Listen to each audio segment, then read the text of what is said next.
Hello everyone, this is Prabhat Singh. Welcome to Prabhu education. और आज हम पढ़ने वाले हैं क्लास 11th के अकाउंट्स का चैप्टर 3 जिसका नाम है theory base of accounting. Sir क्या थ्योरी बेस ऑफ अकाउंटिंग? अब ये थ्योरी बेस ऑफ अकाउंटिंग हमको बताएगा कि अकाउंटिंग कैसे बनाते हैं, वो क्या क्या रूल्स एंड रेगुलेशंस होते हैं जिसको हम अपने दिमाग में रख के अकाउंट्स बनाते हैं। सिंपल सी बात है। तो चलो देखो, सबसे पहले क्या आता है हमारा, accounting principles are generally known as generally accepted accounting principle. Rhyming कर रहे हैं, गड़बड़ाना मत, ठीक है। हम अकाउंटिंग प्रिंसिपल्स को किस नाम से जानते हैं? गैप के नाम से जानते हैं, GAAP, ठीक है। तो ये हमारा गैप भी है।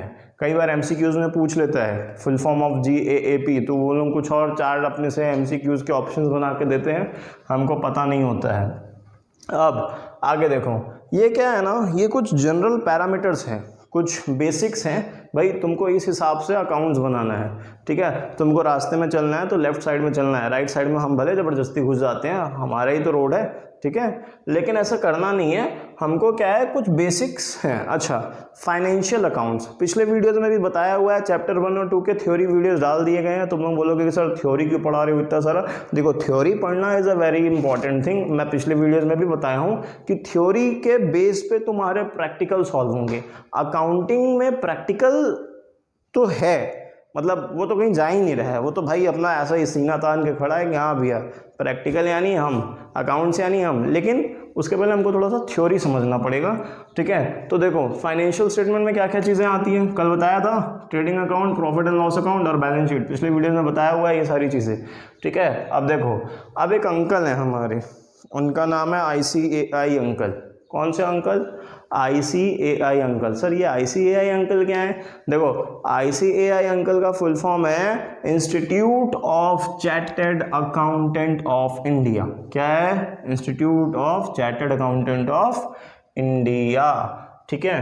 तो अब समझने वाली बात है कि चार्टर्ड अकाउंटेंट ऑफ इंडिया यानी कि ये जो लोग हैं, ये जो ऑर्गेनाइजेशन है, ये कुछ बेसिक्स क्या देती है? प्रिंसिपल्स देती है, कुछ गाइडलाइंस देती है, कुछ रूल्स एंड रेगुलेशंस देती है।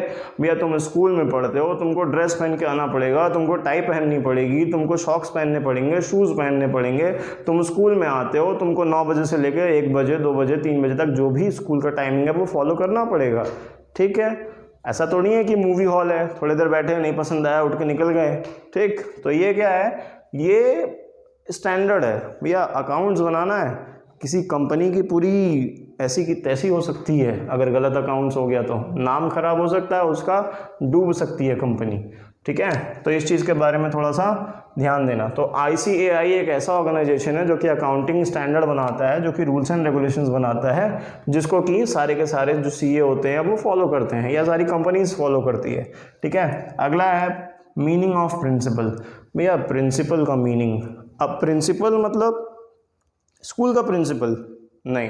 देखो, 2 तरीके के प्रिंसिपल होते हैं, एक है PRINCIPAL ये प्रिंसिपल, और एक है PRINCIPLE ये प्रिंसिपल। ये ना कई बार कंफ्यूजन होता है, प्रिंसिपल का ही मतलब नहीं पता आधी दुनिया को, तो कि वो कौन सी वाली प्रिंसिपल को यूज़ करे। एक बार की बात बताता हूँ, मैं क्लास 11th में था, पीछे क्लास में बुलेटिन बोर्ड होता है ना, तो बुलेटिन बोर्ड में उस टाइम पे हम लोगों को भी पता नहीं था, ध्यान नहीं दिए, लिख दिए वहाँ पे प्रिंसिपल। मतलब हमको क्या है, कॉमर्स के कुछ टर्म्स लिखने थे, तो एक पूरा ऐसे छोटे छोटे क्राफ्ट पेपर को फाड़ फाड़ के उसमें हमने टर्म्स लिखे। और एक्चुअल में प्रिंसिपल मैम खुद ही आ गई क्लास विजिट करने के लिए, बोली देखें कैसा बनाया गया है। वो देखिए प्रिंसिपल बोलती है, is this the spelling of principle? Change it. बड़ी बेइज्जती हुई थी भाई साहब, लेकिन ठीक था, 11th में थे, 12th में होते तो ज़्यादा बेइज्जती होती कि इतने दिन से पढ़ रहे हो, इसके बावजूद तुमको प्रिंसिपल की स्पेलिंग नहीं पता। तो देखो, प्रिंसिपल यानी ये हम जो अकाउंट्स में प्रिंसिपल पढ़ते हैं वो PLE वाला प्रिंसिपल पढ़ते हैं, ठीक है। और ये हमारा PAL वाला प्रिंसिपल है। तो फिलहाल देखो, अब ये जो प्रिंसिपल्स हैं इसका मतलब क्या है? फिलहाल प्रिंसिपल जो, ये तो स्कूल वाला प्रिंसिपल है, इसको तो छोड़ दो। ये वाला जो प्रिंसिपल है इसका मतलब है सिद्धांत, ठीक है। कुछ नियम कानून, भैया मेरे लाइफ का सिद्धांत है सुबह रोज 6 बजे उठूंगा, भले उठता नहीं हूँ लेकिन सिद्धांत है, ठीक है। तो वो देखो, छोड़ो फिलहाल उसको, अक्षय कुमार तो है नहीं कि 5 बजे उठ के पिक्चर बनानी है हमको।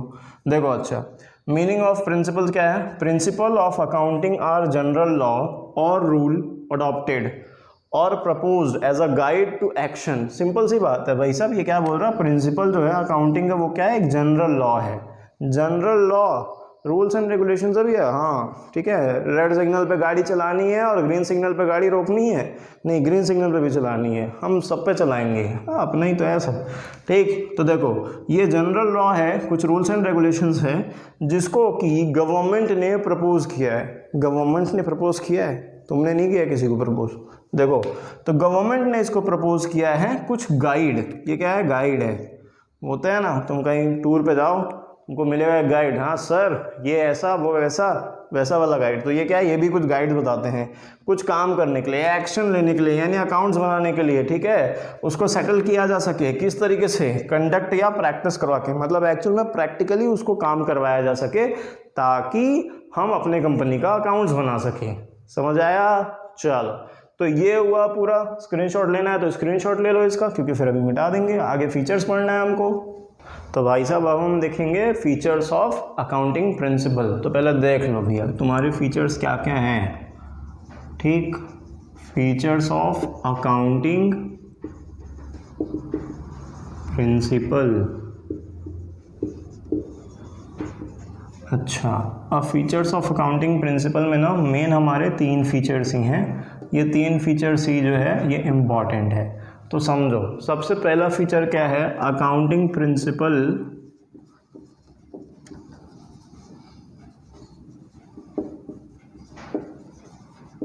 Are man made.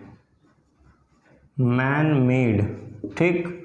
इसके बाद दूसरा तुम्हारा जो प्रिंसिपल है, दे आर फ्लेक्सिबल,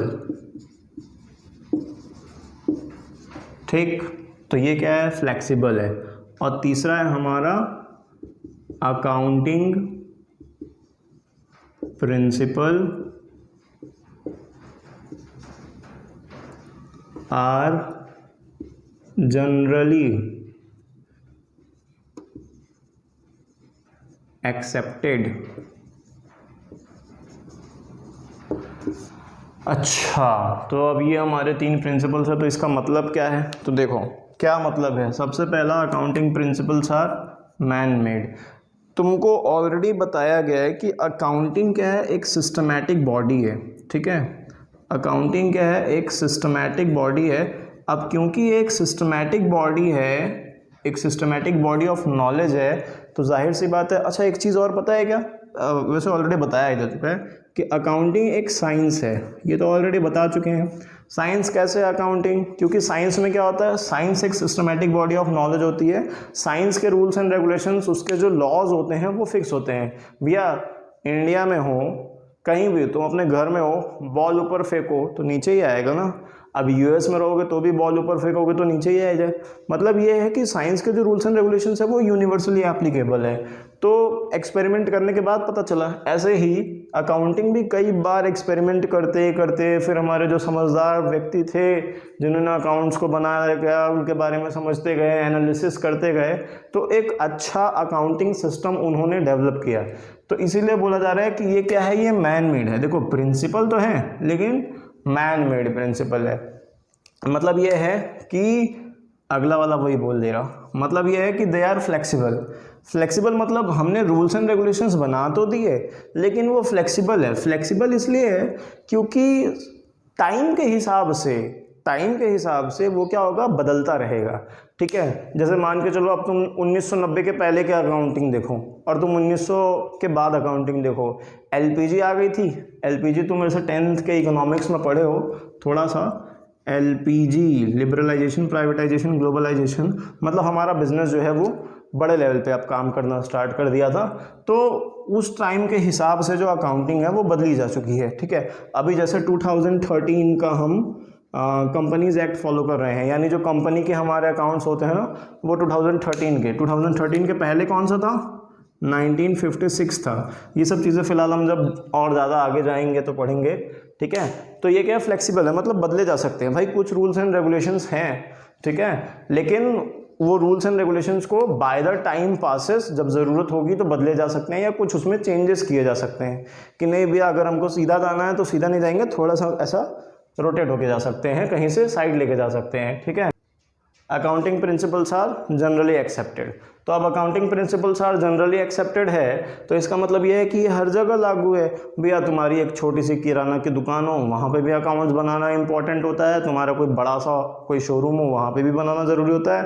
तुम्हारा कोई प्रॉफिट ऑर्गेनाइजेशन हो तो भी बनाओगे, नॉन प्रॉफिट ऑर्गेनाइजेशन हो तो भी बनाओगे, हर जगह एप्लीकेबल है अकाउंटिंग के प्रिंसिपल को। लोग ऐसे हाथ खोल के वेलकम कर रहे हैं, अरे आज भाई चल बनाते हैं, अकाउंट्स बनाते हैं। और जब से मोदी जी आए हैं, जीएसटी लागू किए हैं, तब से तो दे दनादन, ठीक है। तो ये हुआ हमारा फीचर्स ऑफ अकाउंटिंग। मेन क्या है, यही हमारे फीचर्स हैं कि accounting principles are man made, they are flexible और दे आर जनरली एक्सेप्टेड, यानी हर जगह अप्लाई किया जा सकता है, हर जगह फॉलो किया जा सकता है, ठीक। तो अब आता है तुम्हारा फंडामेंटल ऑफ अकाउंटिंग अजम्पशन।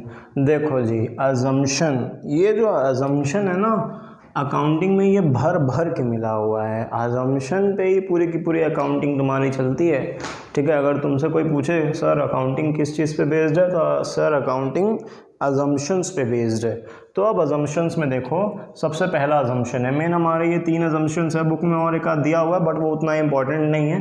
जो इंपॉर्टेंट है, जितना तुम्हारे काम की चीज़ है ना, बस उतना ही तुमको पढ़ाया जा रहा है। बुक में तो और बहुत सारा क्या क्या भर देते हैं पता नहीं, ठीक है। देखो, गोइंग कंसर्न अजम्पशन, सबसे पहला गोइंग कंसर्न अजम्पशन।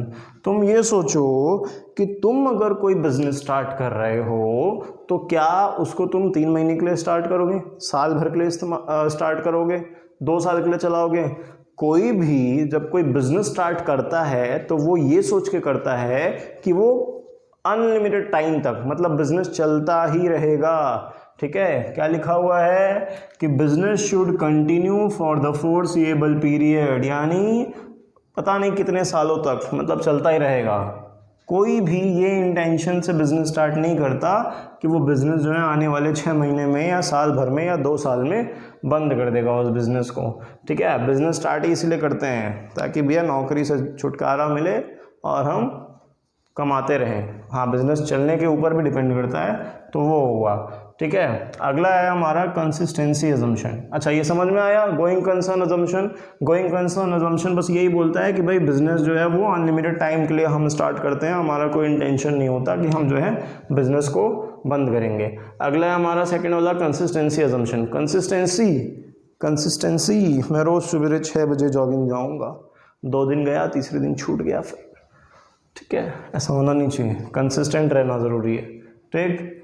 तो देखो, खैर मेरे को जाने की ज़रूरत नहीं है, ऐसे ही पतले दुबले लोग हैं हम। देखो, तो it should be followed by every year, helps in comparison with the previous year. अच्छा, मतलब ये जो हमारे अकाउंटिंग के प्रिंसिपल्स हैं ना, उसके बारे में बता रहा है। ये जो हमारे अकाउंटिंग के प्रिंसिपल्स हैं उसके बारे में बता रहा है।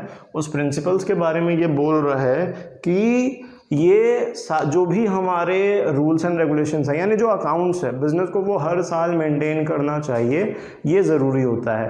बिज़नेस को हर साल अकाउंट्स मेंटेन करना चाहिए, ठीक है। और ये किस चीज़ में, अच्छा अकाउंट्स बनाते किस चीज़ में? फाइनेंशियल पोजीशन जानने के लिए कि हमारे पास एसेट्स कितनी है, लायबिलिटीज़ कितनी है, वो तो हमको पता चल जाएगा। लेकिन ये भी कंपैरिजन कर लें कि भाई पिछले साल से ज़्यादा प्रॉफिट कमाएं कि कम प्रॉफिट कमाएं, ये भी तो पता लगाना बहुत इंपॉर्टेंट है, ठीक है। तो ये इसलिए बोला गया कंसिस्टेंसी अजम्पशन, रेगुलर बनाते जाओ, ठीक है। ऐसा मत करो कि 1 साल बनाए 1 साल छोड़ दिए, फिर 1 साल बनाए 1 साल छोड़ दिए, ऐसा नहीं होना चाहिए। अगला है तुम्हारा अक्रूवल अजम्पशन। अब ये अक्रूवल अजम्पशन के बारे में समझो। ये जो है 11th 12th आगे जितने भी साल तक रहोगे, अक्रूवल टर्म जो है वो तुमको परेशान करेगा।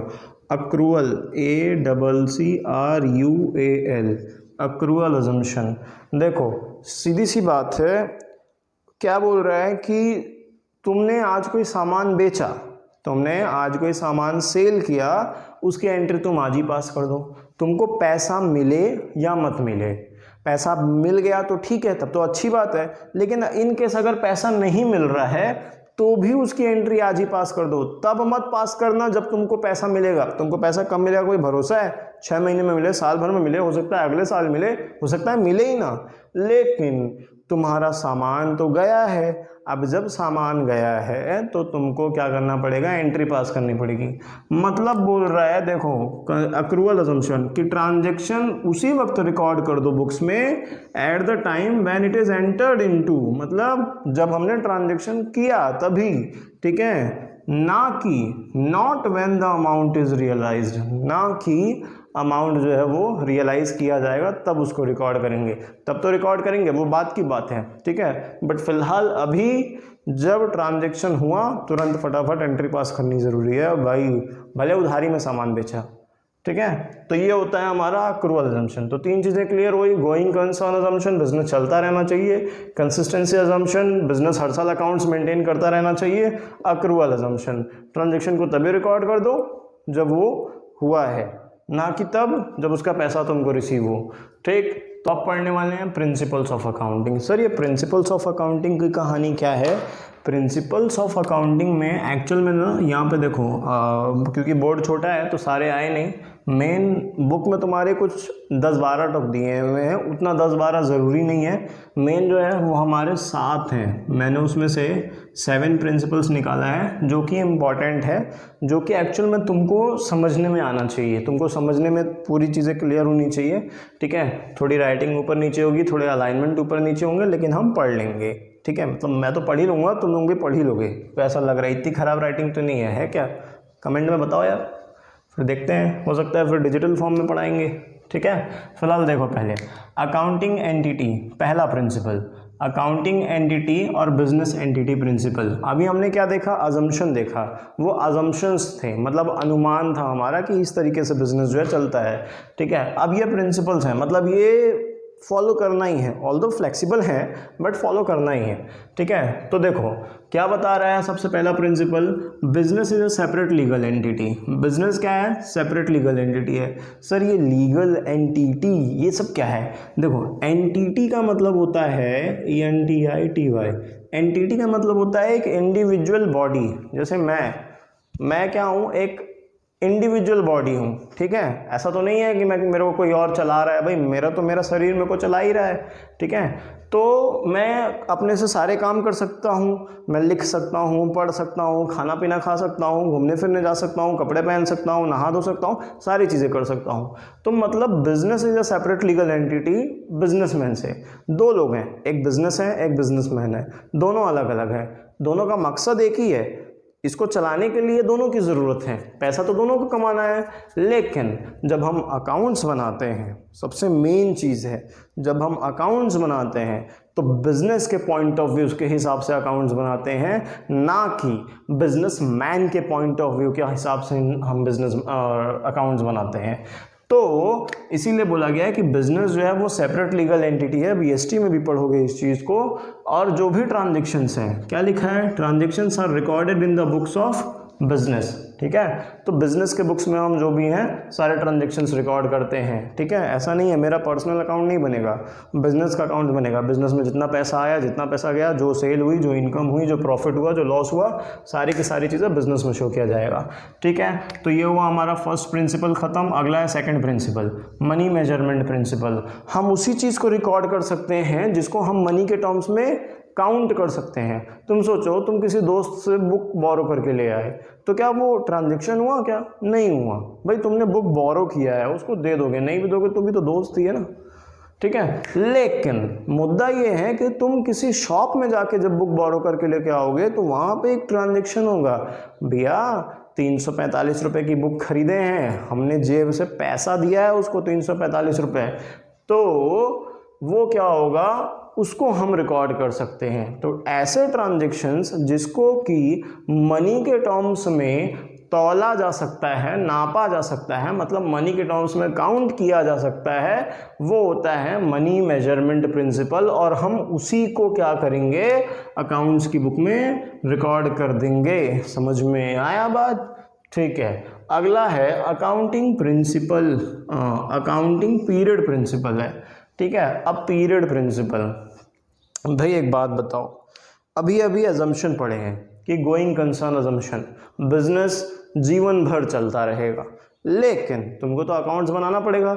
अच्छा, अब अकाउंट्स बनाओगे तो ऐसा तो है नहीं कि जीवन भर का अकाउंट्स बनाओगे, जीवन भर का अकाउंट बनेगा, लेकिन जीवन भर के अकाउंट को तुम एनालिसिस कैसे करोगे? अब सोचो तुम, मतलब तुम्हारे को टाइम ही नहीं मिलेगा, तुम जब तक बिजनेस चल रहा है तब तक तुम उसका अकाउंट्स ही नहीं बना पाओगे फिर पूरा प्रॉपर। इसलिए हमने क्या किया, हमने इतने बड़े सालों को, मतलब 70 80 100 साल 200 साल को छोटे छोटे पार्ट्स में डिवाइड कर दिया। तो वो जो छोटा छोटा पार्ट्स है, क्या बोला है, life of an enterprise broken into smaller period. ठीक है, तो जो पूरी की पूरी बिजनेस की लाइफ है उसको हमने छोटे छोटे टुकड़ों में क्या किया, बांट दिया। नॉर्मली हमने उसको क्या किया, 1 ईयर का बना दिया। ठीक है, अब 1 ईयर के हिसाब से हम जो है अपना अकाउंट्स बनाते हैं। तो 1 ईयर हमारा क्या होता है, ये होता है 1 अप्रैल टू 31 मार्च। चिड़ियों की आवाज़ आ रही है क्या? बहुत चिड़ियों की आवाज़ आ रही है अभी, इधर सब आजू बाजू में बहुत सारी चिड़ियों का घोंसला है। अच्छे लोग हैं यार, अच्छे लोग हैं। ठीक है, देखो, तो 1 अप्रैल टू 31 मार्च ये क्या है, हमारा फाइनेंशियल ईयर है। इसको हम क्या कहते हैं, फाइनेंशियल ईयर। ठीक है, तो ये है हमारा फाइनेंशियल ईयर। अब देखो, फाइनेंशियल ईयर क्या है हमारा, 1 अप्रैल से 31 मार्च। एक होता है हमारा कैलेंडर ईयर, 1 जून टू 31 दिसंबर। कई कंपनीज इसके हिसाब से अपना अकाउंट्स मेंटेन करती हैं, कई कंपनीज इसके हिसाब से अपना अकाउंट मेंटेन करती हैं। वेल, प्रेफरेबल यही होता है कि 1 अप्रैल टू 31 मार्च अकाउंटिंग ईयर हमारा जो है, इसको हम फाइनेंशियल ईयर कहते हैं, अकाउंटिंग ईयर कहते हैं। इनकम कैलकुलेशन करने का जो ईयर होता है, जो इनकम टैक्स वगैरह पे करते हैं, असेसमेंट ईयर वो भी कहते हैं। ठीक है, तो ये सारी चीज़ें फाइनेंशियल ईयर में आ गई। तो अकाउंटिंग पीरियड प्रिंसिपल मतलब हम, ताकि क्या करेंगे, अच्छा ये क्यों कर रहे हैं भाई, डिसीजंस लेने हैं, एनालिसिस करना है, देखना है कितना प्रॉफिट हुआ, कितना लॉस हुआ, किस चीज़ में कमी आ रही है, किस चीज़ में हमको क्या और मतलब उसमें और ऐड करना है या कुछ हटाना है, कोई फालतू चीज़ें तो हटाओ, कुछ नई चीज़ें ऐड करो, बिजनेस को और ज़्यादा अच्छे तरीके से चलाया जाए। ठीक है, अगला है फुल डिस्क्लोजर प्रिंसिपल। सारी चीज़ें खुले आम होनी चाहिए। लोग बोलते हैं भैया मैं तो खुली किताब हूँ, अकाउंट्स को भी खुला किताब होना चाहिए। ठीक है, कोई भी चीज़ छुपा के नहीं रखना अकाउंट्स में, नहीं तो एक्यूरेट अकाउंट्स नहीं बना पाओगे तुम। एक टर्म पढ़ाया था, विंडो ड्रेसिंग, याद है? एक बार जाके देखो विंडो ड्रेसिंग का मतलब क्या था। हाँ, अपने हिसाब से जिसमें मैनिपुलेशन कर सकते हैं। ठीक है, तो देखो, all data should be mentioned in the accounts. सारे के सारे डेटा जो भी हैं अकाउंट्स की बुक्स में मेंशन होने चाहिए। ठीक है, एक बहुत ताबड़तोड़ चीज़ है, क्या पता है, अगर सारा अकाउंट सही है ना, इनकम टैक्स ऑफिसर आया तुम्हारे पास, अकाउंट्स दिखाओ, हाँ तुमने इतना टैक्स क्यों नहीं पे किया, सर अपना अकाउंट देखो सब सही है, अच्छा ठीक है, सॉरी चलो चुपचाप निकल जाएगा, कोई कुछ नहीं बोलेगा। मतलब अगर तुम्हारे सारे इन्फॉर्मेशन सही हैं तो तुम्हारे लीगल रिक्वायरमेंट्स में बहुत बेनिफिट होगा, बैंक से लोन वगैरह लेना है बहुत आसानी से मिल जाएगी। ठीक है, अगला है प्रूडेंस का कंसेप्ट, PRUDENCE। ये प्रूडेंस अंकल के जो कंसेप्ट है ना, ये हमारे प्रूडेंस एक बाबा थे। ठीक है, ये उन्हीं का कंसेप्ट है। इन्होंने बोला, अब ये भी एक प्रिंसिपल है। ठीक है, ये इनका थॉट था, लेकिन ये क्या है, ये प्रिंसिपल में ऐड हो गया और ये बहुत ज़रूरी है, किसी को पता ही नहीं होता है। प्रूडेंस कंसेप्ट शॉर्ट नोट्स में पूछेगा, 1.5 नंबर वाले में, 1 नंबर वाले में एक्सप्लेन करो, 2 लाइन का, 3 लाइन का, 4 लाइन का। ठीक है, या फिर डिफरेंस पूछ लेगा कि फुल डिस्क्लोजर प्रिंसिपल और प्रूडेंस कंसेप्ट में डिफरेंस बताओ। या एक अभी इसके पहले अजम्पशन बताया, क्या assumption, accrual assumption. Accrual assumption और प्रूडेंस कंसेप्ट का जो प्रूडेंट कंसेप्ट का जो मीनिंग है ना, वो डिफरेंस में पूछता है। ठीक है, क्योंकि दोनों थोड़े थोड़े अपोजिट हैं और एक जैसे हैं दोनों, मतलब क्या है, छोड़ो। ठीक है, देखो प्रूडेंस कंसेप्ट क्या है, एक इसका बहुत अच्छा फ्रेज है। फ्रेज यानी कहावत, उल्टा चोर कोतवाल को डांटे, नहीं वो वाला कहावत नहीं है यहाँ। Do not anticipate profit but provide all losses. भैया तुमको कंपनी में प्रॉफिट हो रहा है उसको मत लिखो, मतलब अगर होने वाला है तो ठीक है, इन केस तुमको लग रहा है यार हाँ 5,000 करोड़ रुपए का आएगा अगले साल हमारे पास, ठीक है, भैया जी इलॉन मस्क अंकल हमारी कंपनी में इन्वेस्ट करेंगे, लेकिन उसको तुमको नहीं लिखना है, उसको मत लिखो, जब आएगा तब लिखना। लेकिन तुमको ये नज़र आ रहा है कि आने वाले भविष्य में मुझे 10,000 करोड़ का लॉस है, उसको आज ही लिख दो। किसी दुकान में कोई 500 रुपये का सामान लेके चला गया, वो पैसा दे ही नहीं रहा है, उसको आज ही लिख दो ना, लिख दे भाई कि नहीं मिलेगा पैसा, छोड़ना। क्यों हम 4 महीने तक उसको ज़बरदस्ती के एंट्री पास करेंगे कि हाँ वो देगा लाके दे देगा तो बात की बात है, उसको बैड डेट में डाल देंगे, बैड डेट रिकवर में डाल देंगे। ठीक है, तो फिलहाल मतलब सीधी सी बात है, क्या बात है, तुमको लॉसेस लिखना है, तुमको प्रॉफिट नहीं लिखना है। कौन सा प्रॉफिट? जो भविष्य में होगा, मतलब तुम सोच रहे हो कि यार मुझे भविष्य में इतना प्रॉफिट होगा, उसको मत लिखो अभी। लेकिन तुमको ये पता चल गया कि अगर मुझे भविष्य में इतने रुपए का लॉस होगा तो उसको आज ही लिख दो ना। खर्चा, पापा तुम्हारे स्कूल का फीस देते हैं, कोचिंग का फीस देते हैं, तुम्हारे गाड़ी के पेट्रोल का पैसा देते हैं, सारी चीज़ें देते हैं। पापा को ये चीज़ पता है कि मेरे बेटे का साल भर में कुछ 1 लाख रुपए फीस जाएगा, 50,000 रुपये ट्यूशन फीस जाएगा, 20,000 रुपये का पेट्रोल जाएगा, कुल मिला जुला के 2 लाख रुपए जाएगा। पापा अभी से ही लिखना चालू कर देते हैं अपने अकाउंट्स में, हाँ मेरे इस साल का खर्चा एक बच्चे पे 2 लाख रुपए है। अब पापा की इनकम जो होगी वो बात की बात है, तुम बताओगे थोड़ी मुझे को, ठीक है। देखो अच्छा, तो do not anticipate profit but provide all losses.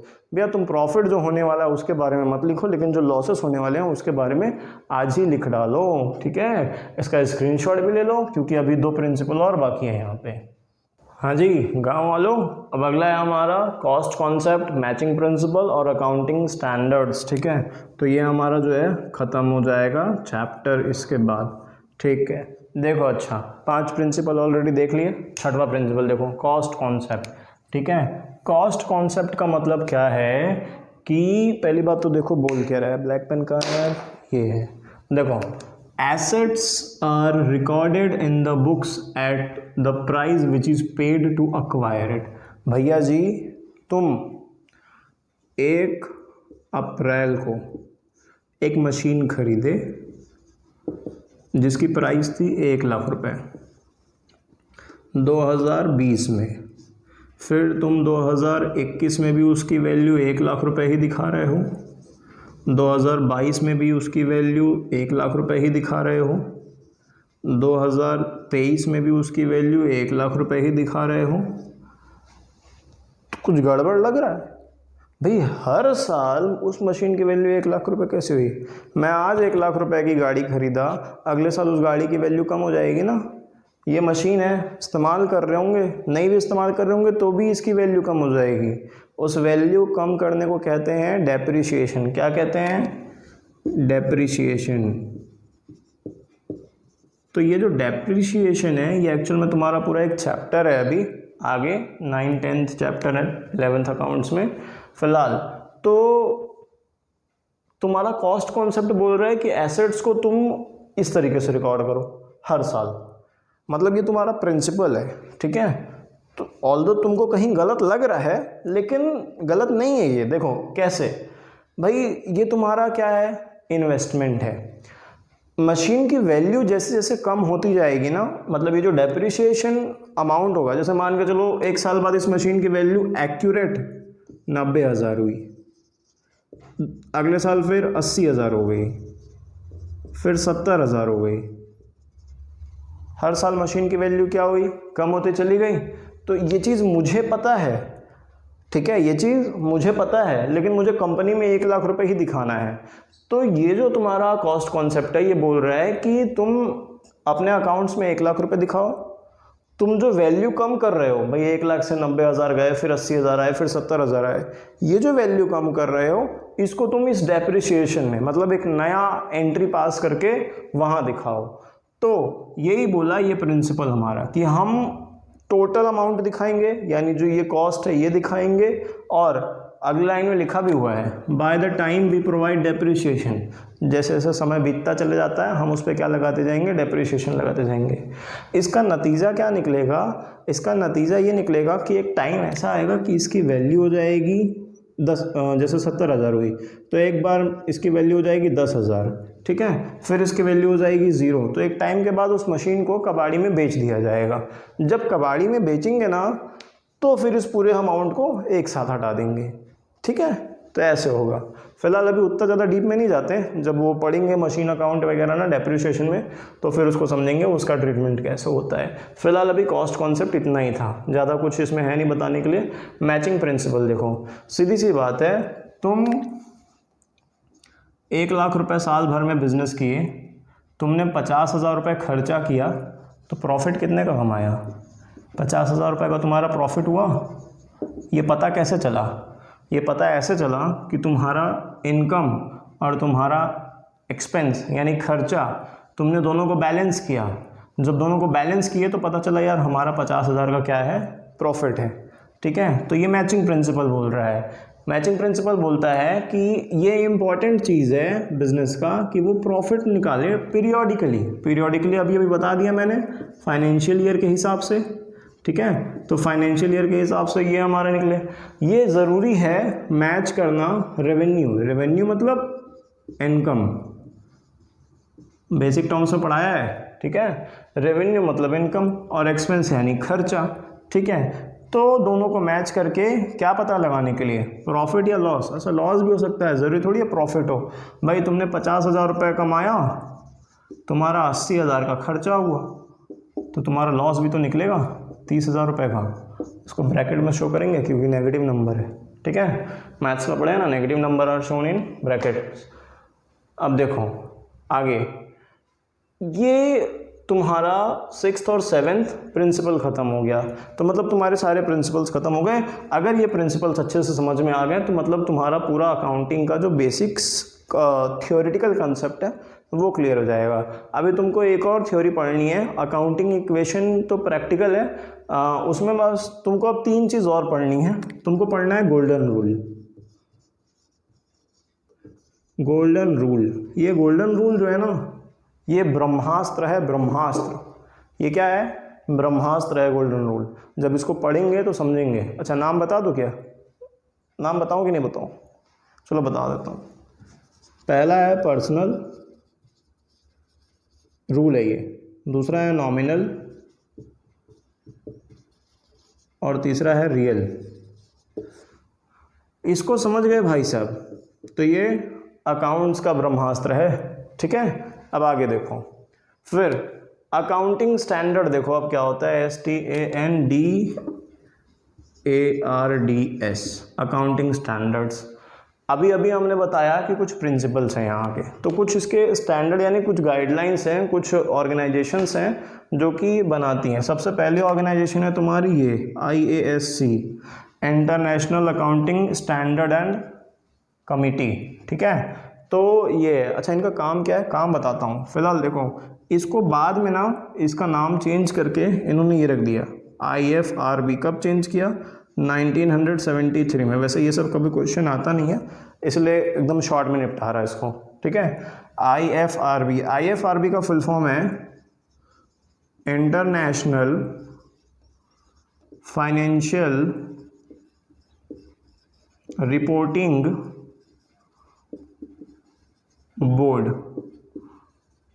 इसको IFRS भी कहते हैं, इंटरनेशनल फाइनेंशियल रिपोर्टिंग स्टैंडर्ड्स भी कहते हैं कई बार। ठीक है, तो बोर्ड है फिलहाल। इसको 1973 में यही स्टैंडर्ड एंड कमेटी का नाम चेंज करके इन्होंने ये कर दिया। ये क्या करती है, ये बेसिकली अकाउंटिंग के जो कॉन्सेप्ट्स होते हैं ना उसको बनाती है। जैसे जैसे टाइम बीतता चला जाता है, इनको कुछ नई नई चीज़ें इन्फॉर्मेशन मिलती जाती है, तो ये उसके हिसाब से ना नए नए रूल्स उसमें जो अकाउंट्स है उसमें लाते जाते हैं। जैसे तुमको कोई बोले, जैसे यही डेप्रिसिएशन वाला मेरा कंसेप्ट था, भैया क्यों बोल रहे हो तुम इसकी वैल्यू पूरा जितना 1 लाख रुपए पे खरीदे हो वही लिखो, तुम ये डायरेक्ट लिखो ना। लेकिन अकाउंटिंग स्टैंडर्ड बोलता है नहीं भाई, तुमको जो है इस तरीके से 1 लाख रुपए लिखना है। वो जो 90,000, 70,000, 80,000, 60,000, 10,000 जाएगा ना, जितना भी वैल्यू कम होगा उसको तुम कहाँ लिखोगे, डेप्रिसिएशन में लिखोगे। ठीक है, तो ये बोल रहा है। अब ये तो हो गई, ये क्या है, ये फॉरेन की हैं। ठीक है, ये जो IASC और IFRB है ये फॉरेन का है। इंडिया में हमारा चलता है ICAI। अभी फुल फॉर्म बताया, क्या है फुल फॉर्म बताओ, institute of chartered accountant of India. इन्होंने क्या किया, 1977 में ना एक बोर्ड बनाया, उसको कहते हैं अकाउंटिंग स्टैंडर्ड बोर्ड। इनको बोला तुम रिसर्च करो, मतलब कुछ ग्रुप ऑफ पीपल होंगे, उनको बोला रिसर्च करो, मतलब तैयारी करो कि क्या है, कुछ रूल्स एंड रेगुलेशंस बनाओ, कुछ स्टैंडर्ड्स बनाओ। सारी चीज़ें बनाने के बाद तुम क्या बताओगे। इन्होंने क्या किया, इन्होंने काउंसिल को दिया, मतलब इन्होंने कुछ डॉक्यूमेंट्स बना के काउंसिल को दिया। काउंसिल कौन है हमारी, ये ICAI है। ठीक है, तो काउंसिल ने क्या किया, गवर्नमेंट के परमिशन से ऑथराइज करते हुए उन्होंने पास कर दिया कि अब सारे के सारे यही रूल फॉलो करेंगे, इसी तरीके से अकाउंट्स बनाएंगे। तो किस तरीके से अकाउंट्स बनाएंगे वो तो अभी पूरा अकाउंट्स पढ़ेंगे तो समझ में आएगा ना कि किस तरीके से बनाएंगे। ठीक है, फिलहाल ये ऑर्गेनाइजेशंस है, तो ये ICAI अकाउंटिंग स्टैंडर्ड बोर्ड, बस नाम थोड़ा सा पता होना चाहिए था तुमको कि ये लोग जो है हमारा अकाउंट्स बनाते हैं। तुमको CA का लाइसेंस भी यही देते हैं, ICAI। ठीक है, तो ये सारी चीज़ें हमारी हो गई, ये चैप्टर हो गया ख़त्म। एक चैप्टर एक ही वीडियो में ख़त्म हो गया, क्योंकि छोटा चैप्टर था, सिर्फ थ्योरी थी यहाँ पे उतनी ज़्यादा बड़ी थ्योरी भी नहीं थी। अगला चैप्टर हम जो पढ़ने वाले हैं, कहाँ लिखे, कहीं जगह ही नहीं बचा है, चलो ऐसे ही बता देता हूँ। अगला चैप्टर पढ़ने वाले हैं हम अकाउंटिंग इक्वेशन। तो अगर तुमने एक बार थ्योरी खुद देख लोगे तो अच्छी बात है, नहीं देखोगे तो कोई नहीं, हम बताएंगे यहाँ पे, बैठेगा एक लिए, इसीलिए तो बैठे हैं। ठीक है, चलो अच्छा, so this is for today's video, we will meet in the next video. Tata.